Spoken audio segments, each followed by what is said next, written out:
Assalamualaikum warahmatullahi wabarakatuh. Salam sejahtera bagi kita semua. Shalom, Om Swastiastu, Namo Buddhaya.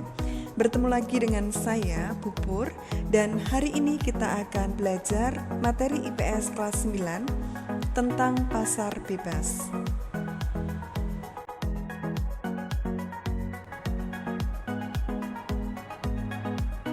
Tujuan pembelajaran hari ini ada dua. Antara lain, yang pertama menjelaskan organisasi-organisasi pasar bebas, dan yang kedua menjelaskan latar belakang dan tujuan dibentuknya pasar bebas. Pasar bebas merupakan kebijakan di mana pemerintah tidak melakukan diskriminasi terhadap impor atau ekspor yang diwujudkan dalam organisasi-organisasi perdagangan bebas yang ada di dunia. Organisasi ekonomi dalam rangka perdagangan bebas antara lain ada organisasi MEA, Masyarakat Ekonomi ASEAN, ada AFTA, ada APEC, ada MEE, dan ada WTO. Dan nantinya kita akan bahas satu persatu organisasi perdagangan bebas tersebut. Organisasi perdagangan bebas yang pertama, kita akan bahas tentang MEA, Masyarakat Ekonomi ASEAN. Latar belakangnya terbentuknya MEA, di mana mengubah ASEAN menjadi daerah dengan perdagangan bebas barang maupun jasa. MEA didirikan tahun 2015. Anggota MEA merupakan anggota dari negara-negara ASEAN. Tujuan didirikan MEA menghilangkan hambatan-hambatan kegiatan ekonomi melalui implementasi 4 pilar utama, antara lain kawasan yang memiliki perkembangan ekonomi merata, tingkat kompetisi tinggi, pasar tunggal dan basis produksi internasional, dan pilar yang terakhir diintegrasikan penuh dengan perekonomian global. Maka kita simpulkan di mana masyarakat MEA merupakan pasar tunggal yang menjadikan perekonomian ASEAN lebih baik dan bersaing dengan negara-negara maju.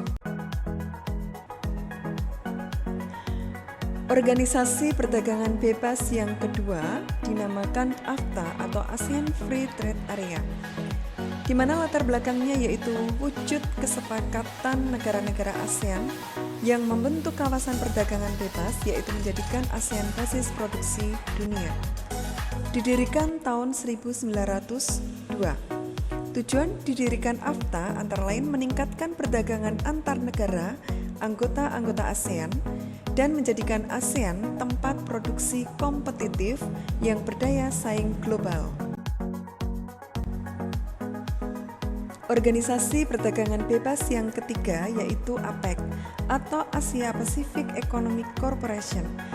Latar belakangnya dimulai dari adanya perubahan di Uni Soviet dan Eropa Timur.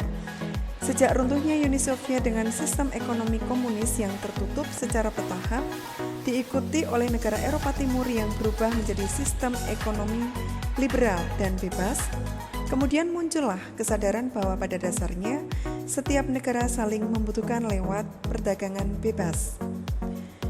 Latar belakang berikutnya adanya kekhawatiran gagalnya perundingan yang akan membentuk WTO, maka dibentuklah APEC dahulu.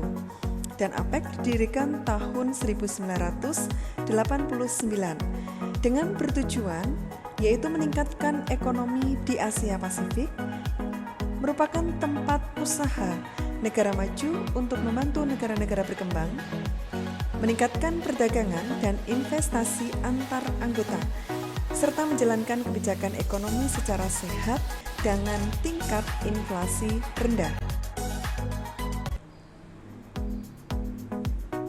Organisasi perdagangan bebas yang keempat dikenal dengan MEE atau Masyarakat Ekonomi Eropa atau istilah lainnya Uni Eropa.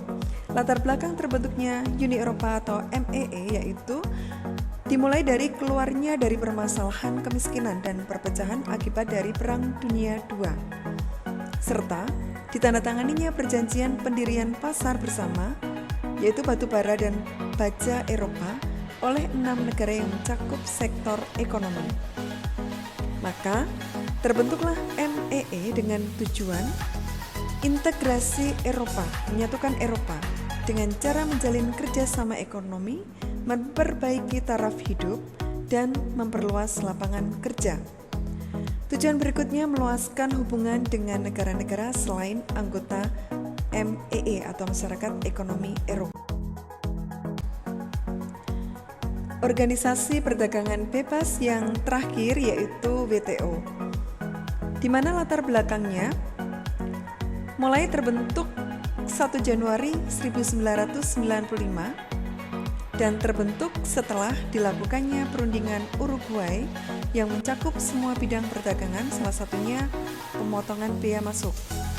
Tujuan dibentuknya WTO mendorong lebih terbukanya perdagangan dunia, menyusun kewajiban anggotanya untuk menjamin berjalannya sistem internasional non-diskriminatif, dan menyediakan mekanisme penyelesaian perdagangan internasional.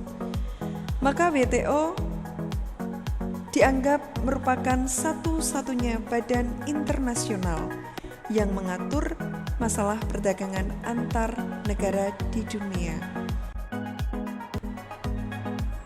Setelah kita mempelajari materi hari ini terkait tentang pasar bebas, kita bisa menyimpulkan materi hari ini, yaitu negara yang ingin melengkapi kebutuhan nasionalnya dan ingin berkompetisi dalam meningkatkan daya saing produk dengan negara lain lewat kegiatan ekspornya, maka negara tersebut ikut gabung dalam organisasi-organisasi perdagangan dunia.